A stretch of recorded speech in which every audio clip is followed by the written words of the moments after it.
सुप्रभात बच्चों, आज हम आपकी पाठ्य पुस्तक हिंदी के पाठ 19 का अध्ययन करेंगे जिसका शीर्षक है भिखारिन। तो चलिए पाठ को पढ़ते हैं और जानते हैं एक भिखारिन की मार्मिक कथा को, जिसको लेखक के द्वारा बहुत ही सुंदर ढंग से प्रस्तुत किया गया है। तो चलिए पाठ को पढ़ते हैं। पाठ 19 भिखारिन।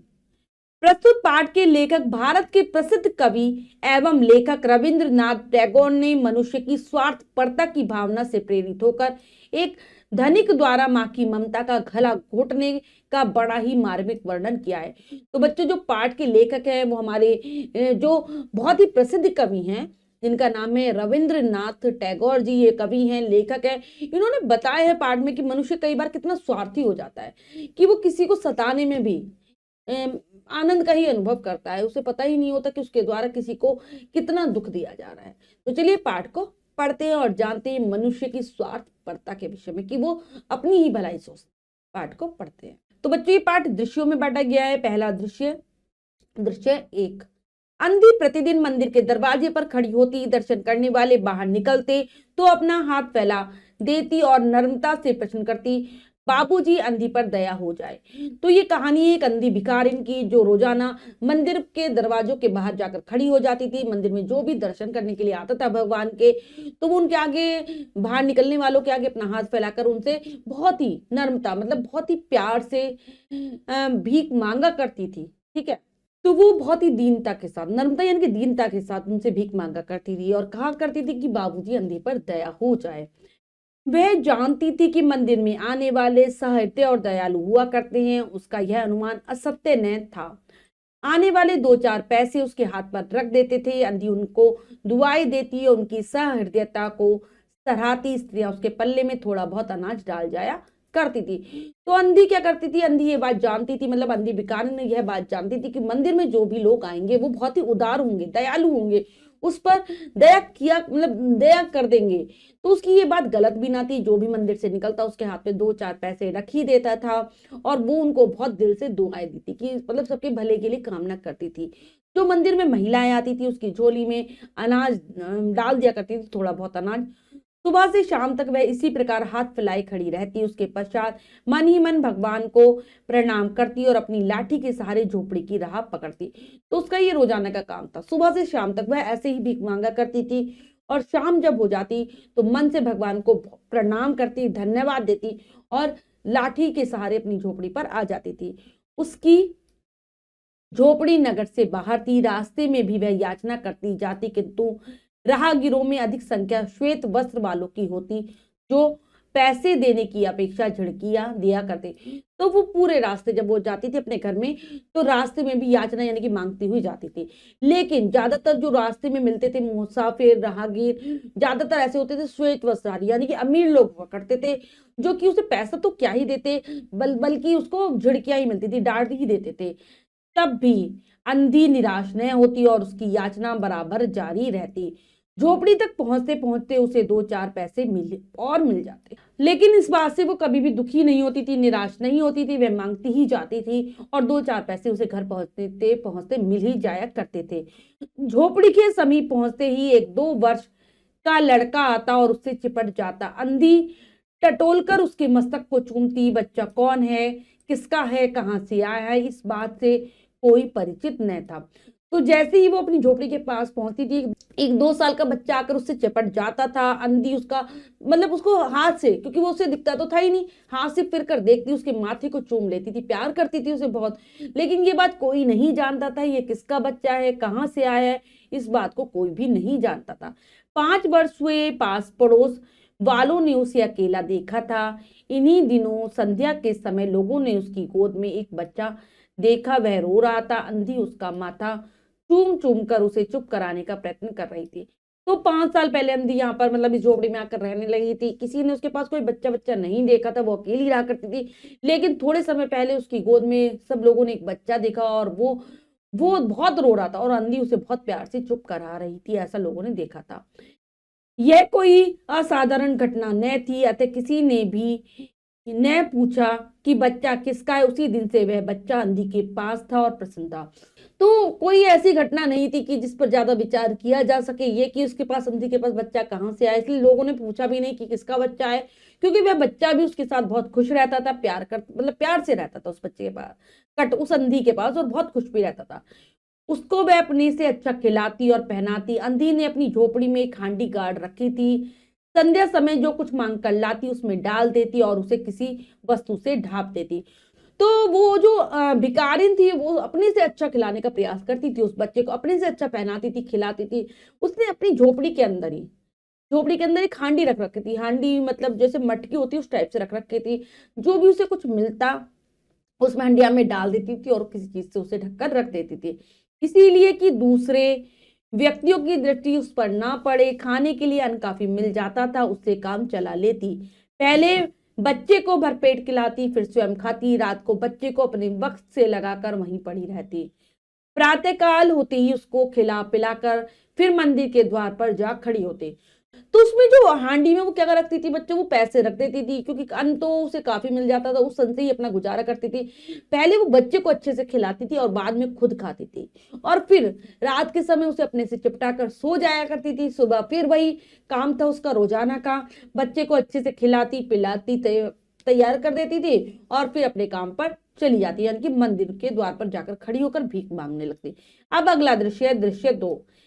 काशी में सेठ बनारसी दास बहुत प्रसिद्ध व्यक्ति हैं। बच्चा बच्चा उनकी कोठी से परिचित है। बहुत बड़े देशभक्त और धर्मात्मा है। धर्म का उनका बड़ा पक्ष है। दिन के 12 बजे तक यह सेठ स्नान ध्यान में संलग्न रहते हैं। तो अब आती है अगली, मतलब अगला जो दृश्य है, काशी में बहुत बड़े सेठ है जिनका नाम है बनारसी दास, और बहुत मतलब प्रसिद्ध है वो। वहां पर हर कोई बच्चा बच्चा उनके नाम से परिचित है, उनके घर को जानता है। बहुत बड़े देश से प्यार करने वाले देशभक्त हैं, धर्मात्मा, धर्म को मानने वाले हैं।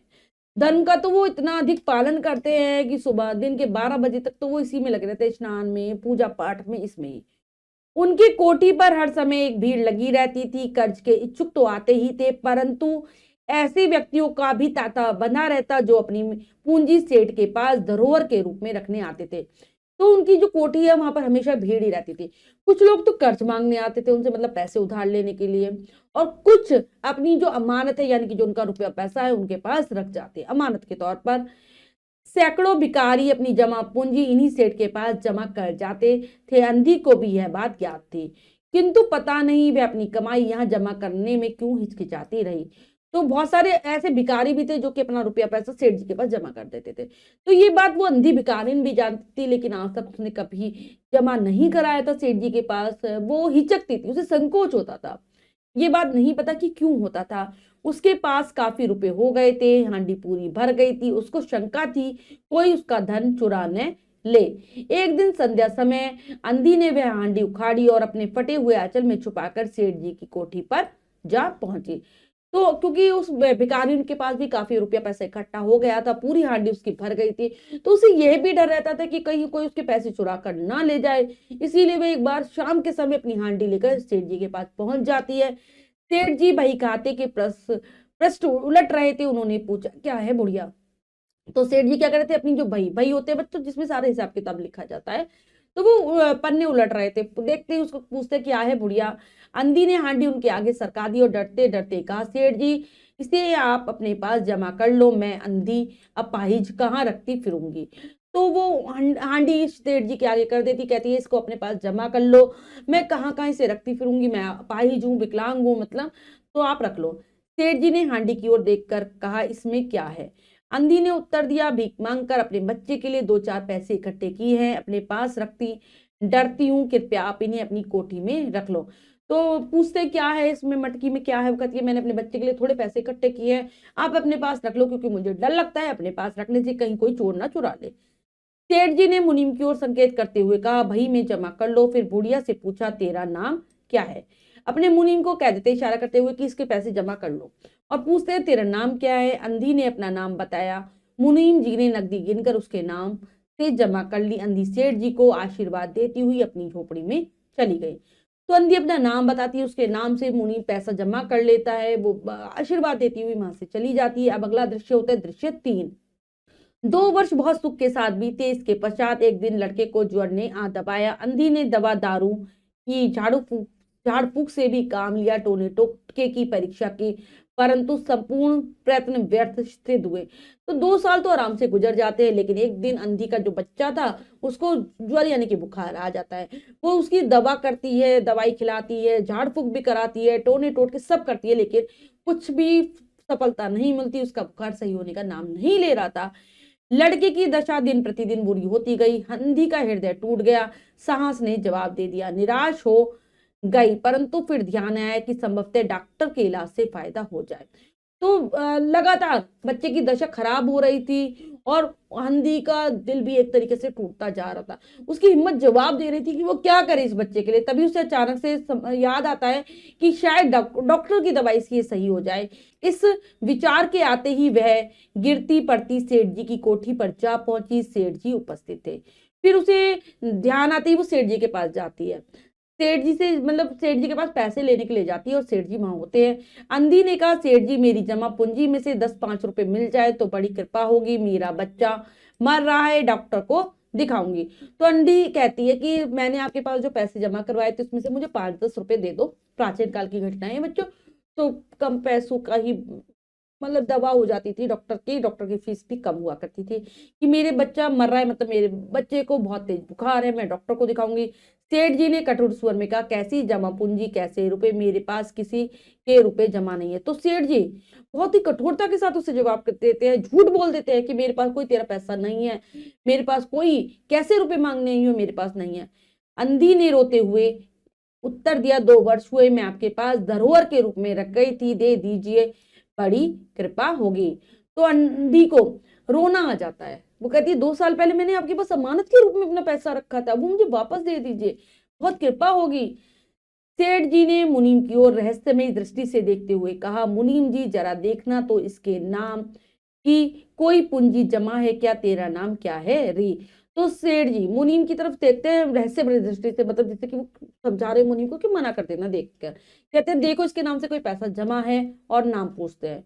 अंधी की जान में जान आई। आसबंदी पहला उत्तर सुनकर उसने सोचा कि सेठ बेईमान है, किंतु अब सोचने लगी कि संभवतः ध्यान न रहा होगा। तो अंधी को थोड़ा सा सब्र हुआ। उसे लग रहा था कि बहुत बेईमानी कर रहे हैं, लेकिन फिर लगता है कि शायद भूल गए होंगे और ध्यान नहीं रहा होगा। ऐसा धर्मात्मा व्यक्ति भी कहीं झूठ बोल सकता है। उसने अपना नाम बता दिया। मुनीम ने सेठ जी का संकेत समझ लिया। बही के पृष्ठ उलट पुलट कर देखा, फिर कहा, नहीं तो इस नाम पर कोई पाई भी जमा नहीं है। तो वो सोचने लगी कि ये तो धर्मात्मा है, इनका बड़ा नाम है, ये कहाँ झूठ बोलेंगे। और मुनीम तो समझ गया था कि सेठ जी क्या इशारा कर रहे हैं। वो ऐसे ही उल्टे पुलट करता है बही के पन्नों को और फिर कह देता है कि इसके नाम से कोई पैसा जमा नहीं है। अंधी वहीं जमी बैठी रही। उसने रो रो कर कहा, सेठ जी परमात्मा के नाम पर, धर्म के नाम पर कुछ दे दीजिए, मैं जीवन भर आपके गुण गाऊंगी। तो वहीं बैठ जाती है वो अंधी महिला भिखारिन। कहती है, रोने लगती है बहुत जोर से कि सेठ जी भगवान के नाम पर कुछ दे दो, धर्म के नाम पर ही कुछ दे दो, मैं आपके गुण गाऊंगी। परंतु पत्थर में जोकने लगी। सेठ जी ने क्रुद्ध होकर उत्तर दिया, जाती है या नौकर को बुलाऊं। लेकिन से पत्थर में जोकना लगी, मतलब सेठ जी पर कुछ प्रभाव नहीं हुआ उसके रोने का। वो कहते हैं, जाती है यहाँ से या नौकर को बुलाऊं, मतलब नौकर से धक्के देकर बाहर निकलवाओ। अंधी लाठी टेकती हुई खड़ी हो गई और सेठ जी को की ओर मुख करके उसने कहा, अच्छा भगवान तुझे बहुत दे, और अपनी झोपड़ी की ओर चल दी। तो अंधी खड़ी हो जाती है, वहां से लाठी टेकते हुए जाने लगती है और कहकर जाती है, भगवान तुम्हें बहुत दे, और अपनी झोपड़ी की तरफ चली जाती है। यह आशीष न था, बल्कि एक दुखिया का श्राप था। बच्चे की दशा बिगड़ती गई। दवा दारू हुई ही नहीं, फायदा क्यों कर होता। तो ये एक तरीके से वो सेठ जी को आशीर्वाद नहीं दे रही थी, श्राप दे रही थी। मतलब एक तरीके से उसकी बद्दुआ थी। बच्चे की जो तबीयत थी लगातार खराब होती जा रही थी, क्योंकि जब उसकी दवाई ही नहीं हो रही थी सही से, तो उसको कैसे फायदा होता। एक दिन उसकी अवस्था बड़ी चिंताजनक हो गई। प्राणों के लाले पड़ गए उसके जीवन से। अंधी भी निराश हो गई। सेठ जी पर रह रहकर क्रोध आता था। इतना धनी व्यक्ति है, 2-4 रुपए दे देता तो क्या चला जाता, और फिर मैं उससे कुछ दान नहीं मांग रही थी, अपने रुपए मांगने गई थी।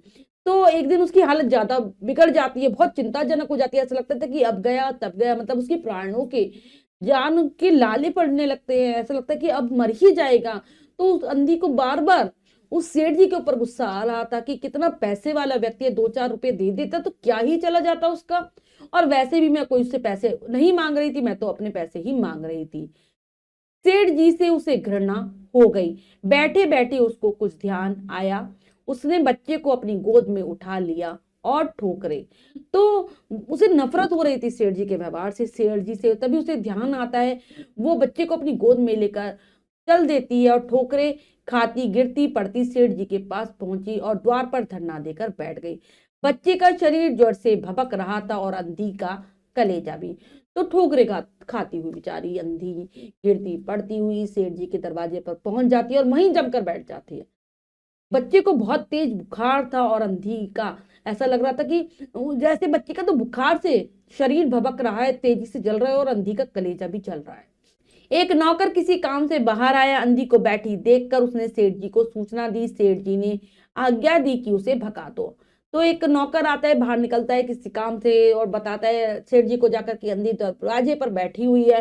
सेठ जी कह देते हैं भगा दो उसे। नौकर ने अंधी को चले जाने के लिए कहा कि तुम्हें उस स्थान से नहली मारने का भय दिखाया, पर टस से मस नहीं हुई। उसने अंदर जाकर फिर कहा वह नहीं चलती। तो नौकर आकर उसको डांट कर डपट कर भगाने का प्रयास करता है, लेकिन वो अपनी जगह से बिल्कुल नहीं हिलती। नौकर फिर जाकर सेठ जी से कहता है कि वह नहीं जाती। सेठ जी स्वयं बाहर पधारे, देखते ही पहचान गए। बच्चे को देखकर उन्हें बहुत आश्चर्य हुआ कि उसकी शक्ल सूरत उनके मुंह से मिलती जुलती है। तो जैसे ही सेठ जी बाहर आते उस अंधी को भगाने के लिए, तो उसे पहचान तो लेते ही हैं। साथ ही साथ उन्हें उस बच्चे को देखकर बहुत ही हैरानी होती है, क्योंकि उस बच्चे की शक्ल उनके बेटे मोहन से मिलती जुलती थी। 5 वर्ष हुए मोहन किसी मेले में खो गया था। बहुत खोज की पर उसका कोई पता नहीं मिला। उन्हें स्मरण हुआ है कि मोहन की जांघ पर लाल रंग का चिन्ह था। तो उन्होंने उनका बच्चा जो मोहन था 5 साल पहले मेले में खो गया था। उन्होंने बहुत उसको ढूंढा था लेकिन नहीं मिला था। उन्हें याद आता है कि इसकी जांघ पर एक लाल रंग का निशान है। इस विचार के आते ही उन्होंने अंधी के गोद के बच्चे को जांघ देखी। चिन्ह अवश्य था परंतु पहले से कुछ बड़ा। तो इसी विचार से वो उस बच्चे की जांघ पर देखते निशान है या नहीं, निशान था लेकिन बड़ा हो गया था। उन्हें विश्वास हो गया कि यह उन्हीं का मोहन है। उन्होंने तुरंत उसे छीनकर अपने कलेजे से चिपटा लिया। शरीर जोर से तप रहा था। नौकर को डॉक्टर लाने के लिए भेजा और स्वयं मकान के अंदर चले गए।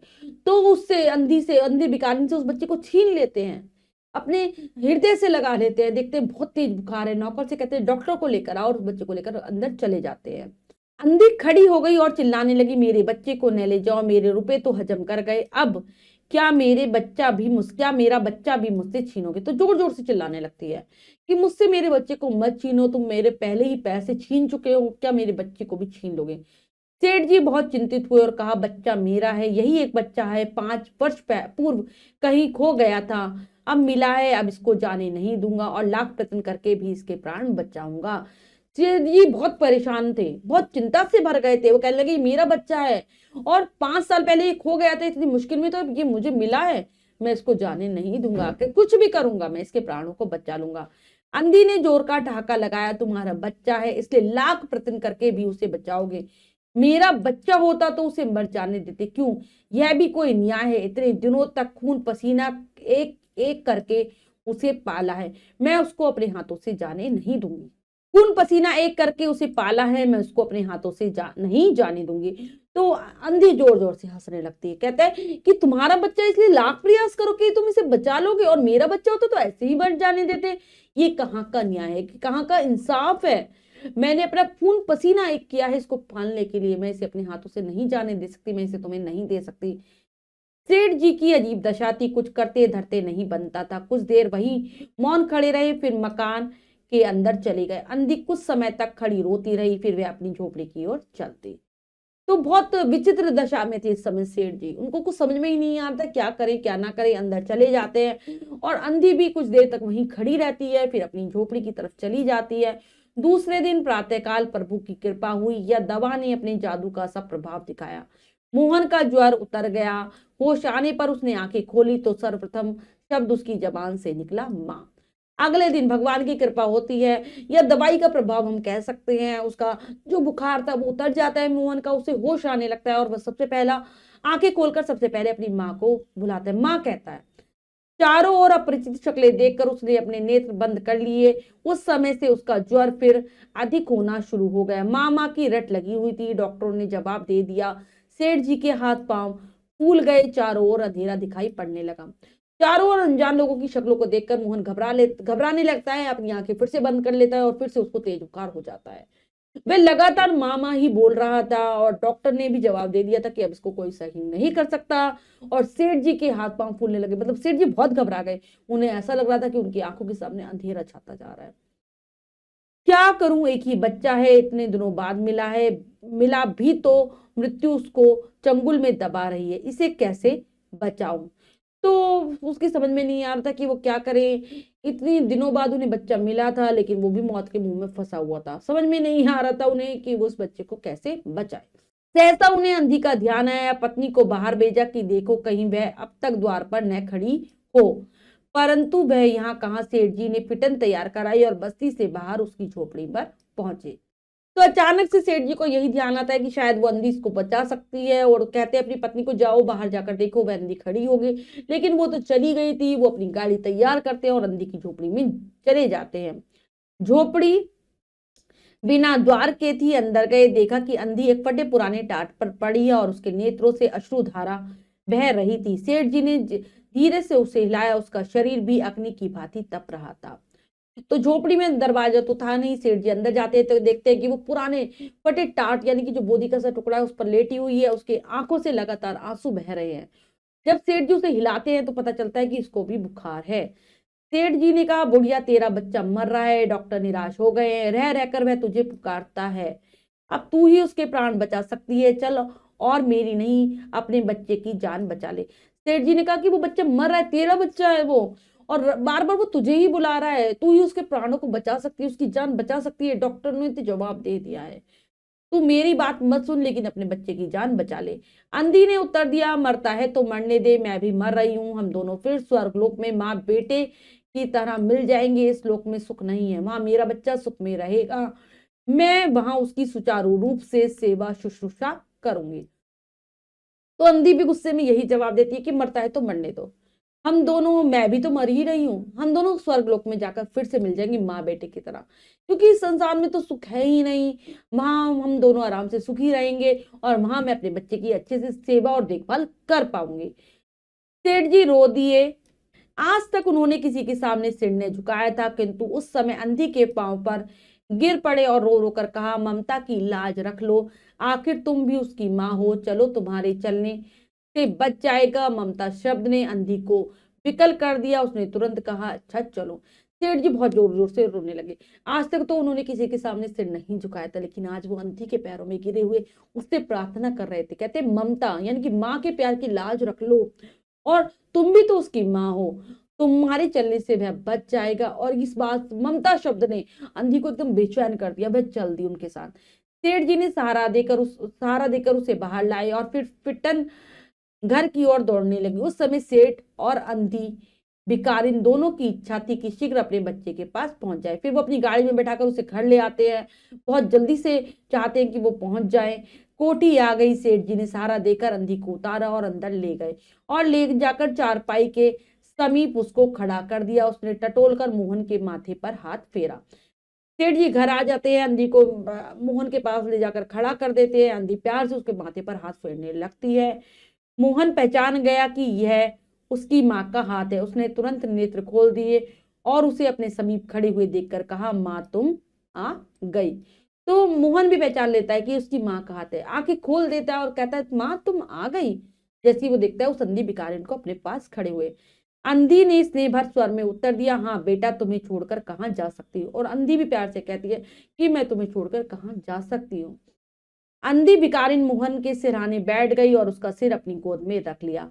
मोहन को बहुत सुख अनुभव हुआ और वह उसकी गोद में सो गया। तो वह उसके सिरहाने बैठ जाती है, उसका सिर अपनी गोद में रखकर प्यार करने लगती है। मोहन को भी बहुत अच्छा लगने लगता है, वह सो जाता है आराम से। दूसरे दिन से मोहन की दशा अच्छी होने लगी और 10-15 दिनों में वह बिल्कुल स्वस्थ हो गया। अगले दिन से उसकी जो हालत खराब थी, बीमार था, वो सुधरने लगती है। वो 10-15 दिनों में बहुत ठीक हो जाता है। जो काम हकीमों के जोशांदे, वैद्यों की पुड़िया और डॉक्टर के मिक्सचर न कर सकते थे, वह अंधी बुढ़िया की स्नेहमयी सेवा ने पूरा कर दिया। मतलब बड़े बड़े डॉक्टर जो मोहन को सही नहीं कर पा रहे थे, हकीमों के जोशांदे उसे पिलाए जा रहे थे, वैद्यों की पुड़िया उसे दी जा रही थी, डॉक्टरों की दवाई दी जा रही थी, लेकिन वो सही नहीं हो रहा था। लेकिन वो अंधी बुढ़िया के प्यार से एकदम सही हो गया। मोहन के पूरी तरह स्वस्थ हो जाने पर अंधी ने विदा मांगी। सेठ ने बहुत कहा सुना कि वह उसके पास रह जाए, परंतु वह सहमत नहीं हुई। विवश होकर विदा करना पड़ा। तो जैसे ही मोहन ठीक हुआ, वह जाने की अनुमति मांगती है सेठ से। सेठ उसे बहुत समझाते हैं कि वो यहीं रहे, लेकिन जो अंधी थी वो किसी भी तरीके से तैयार नहीं थी वहां रहने के लिए, इसलिए सेठ जी उसे जाने के लिए कह देते हैं।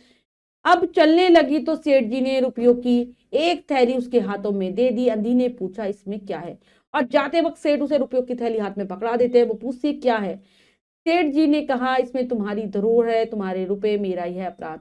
तो वो कहते हैं कि तुम्हारी अमानत है, तुम्हारे पैसे, मेरा ही अपराध। इतना ही कह पाते तो अंधी उनकी बात को काट देती है और कहती है, अंधी ने बात काट कर कहा यह रुपए तो मैंने तुम्हारे मोहन के लिए इकट्ठे किए थे, उसी को दे देना। ये तो मैंने तुम्हारे बेटे के लिए इकट्ठे किए थे, तुम उसी को दे देना। अंधी ने थैली वहीं छोड़ दी और लाठी टेकती हुई चल दी। बाहर निकलकर उसने उसने घर की ओर नेत्र भी नहीं उठाए। उसके नेत्रों से अश्रु बह रहे थे, किंतु वह भिखारिन होते हुए भी सेठ जी से महान थी। इस समय सेठ याचक था और वह दात्री। तो अंधी वहीं पर अपनी वो जो पैसों की थैली थी वहीं पर छोड़ देती है, क्योंकि वो तो उसने मोहन के लिए ही जमा किए थे। और फिर घर से बाहर निकल जाती है, लेकिन घर की तरफ एक भी बार नहीं देखती। उसकी आंखों से आंसू लगातार बह रहे थे। उसे दुख था मोहन से अलग होने का, लेकिन फिर भी वह वहां नहीं रुके। इस समय वो भिखारिन तो थी, लेकिन सेठ जी से बड़ी थी। इस समय तो सेठ ही याचक थे, मांगने वाले थे, और वह दात्री थी, यानी कि देने वाले थे। और लेखक है रविंद्रनाथ टैगोर जी। बच्चों, हमने पाठ को बहुत अच्छे से समझकर पढ़ा। हमने जाना कि मनुष्य कितना स्वार्थी होता है। जब उसके अपने ऊपर आती है तो वह बदल जाता है, और जब दूसरों के प्रति उसका व्यवहार अलग रहता है।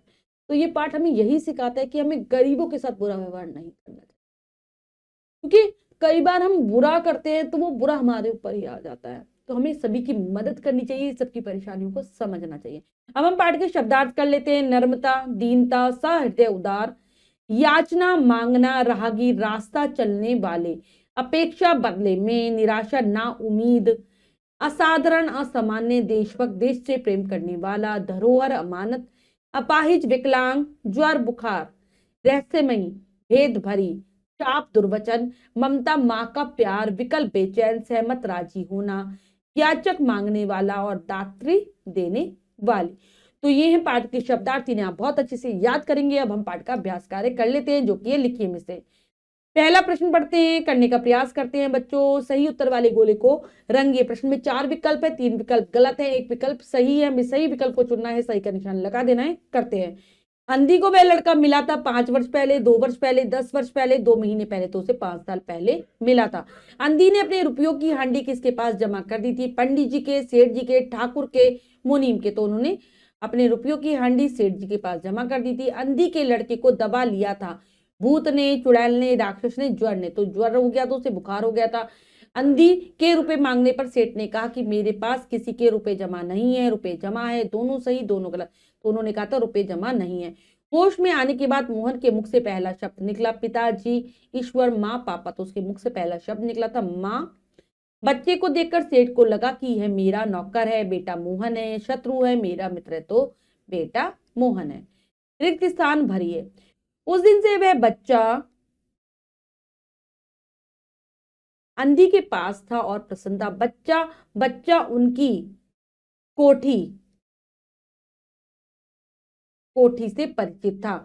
इस समय सेठ याचक याचक यानी कि मांगने वाला, और वह याचक था, और वह दात्री दात्री थी। नेक्स्ट है 2 वर्ष बहुत सुख के साथ बीते। नेक्स्ट है फिटन। फिटन एक गाड़ी का नाम है। फिटन घर की ओर दौड़ने लगी। सत्य कथन पर सही तथा सत्य कथन पर गलत का निशान लगाइए। हमें सही गलत बताना है। करते हैं। अंधी प्रतिदिन मंदिर के दरवाजे पर खड़ी होती थी। नेक्स्ट है अंधी की झोपड़ी मंदिर के निकट थी नहीं, उसकी मंदिर के पास नहीं थी, उसकी तो नगर के बाहर थी झोपड़ी। सेठ बनारसी दास काशी में रहते थे, बिल्कुल सही। अंधी को सेठ से घृणा हो गई, ये भी बिल्कुल सही है। अंधी का बच्चा वास्तव में सेठ का खोया हुआ बच्चा था, ये भी सही है। नेक्स्ट है, निम्नलिखित को सुमेल कीजिए, हमें मिलान करना है। यहाँ 2 कॉलम है, आ और बा मिलाते हैं। श्वेत वस्त्र, असाधारण घटना, तात्री, अंधी, अंधी, भिकारिन और याचक सेठ। तो बच्चों ये कार्य हमने बहुत अच्छे से समझकर पूर्ण कर लिया है। इसके अतिरिक्त जो भी कार्य है वो आपको स्वयं करना है सुंदर अक्षरों में अपनी अभ्यास पुस्तिका में। बच्चों आज हमने पाठ के माध्यम से जाना कि कई बार मनुष्य कितना स्वार्थी हो जाता है, जो कि बहुत गलत है। आशा करती हूँ ये पाठ आपको बहुत अच्छे से समझ आ गया होगा। पाठ को फिर से पढ़ेंगे, मिलते हैं अगली कक्षा में नए पाठ के साथ। तब तक के लिए स्वस्थ रहिए, प्रसन्न रहिए, धन्यवाद।